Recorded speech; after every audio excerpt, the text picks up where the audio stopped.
Ce séjour américain a été mis à profit par le Premier ministre Daniel Kablan-Duncan pour vendre la destination Côte d'Ivoire aux investisseurs américains.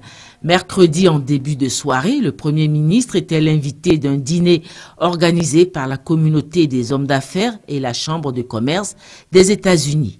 Occasion saisie par le chef du gouvernement ivoirien pour entretenir l'auditoire sur le climat favorable aux affaires en Côte d'Ivoire grâce aux efforts du président de la République Alassane Ouattara pour amener la paix et la réconciliation dans son pays et sur les progrès déjà réalisés au plan économique et l'ambition du chef de l'État pour la Côte d'Ivoire.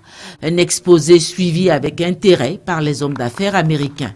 Le lendemain, jeudi, le Premier ministre recevait une délégation de Merlins Group, important groupe d'entreprises dont le chiffre d'affaires est de l'ordre de 150 milliards de francs CFA. On a plusieurs projets. Notre groupe est très engagé sur la Côte d'Ivoire, qui est un pays très important pour avoir ce qu'on appelle le gateway sur les États-Unis.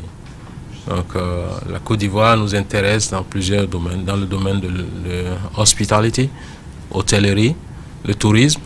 Elle nous intéresse dans le domaine de logistique, une plateforme logistique, pour créer une certaine fluidité dans le commerce et les échanges internationaux. Nous retournons en Côte d'Ivoire d'ici le mois d'août, la fin du mois d'août, avec une équipe de banques, des banques américaines et des banques régionales, pour venir finaliser. Et les chantiers sont en cours qui vont connaître une accélération d'ici la fin de l'année. Cet appel de la Côte d'Ivoire à l'investissement américain trouve un écho favorable auprès de l'Overseas Private Investment Corporation, l'OPIC, une institution financière chargée de soutenir l'investissement privé américain à l'extérieur. Nous avons eu l'honneur de parler avec votre Premier ministre ici pendant une demi-heure pour parler des moyens que nous pouvons encourager l'investissement des États-Unis vers la Côte d'Ivoire, d'encourager ce genre de financement. Et nous avons parlé de plusieurs possibilités des sociétés américaines qui ont intérêt d'investir, par exemple, dans le secteur énergie, le secteur minière, le secteur tourisme, agricole, télécommunications.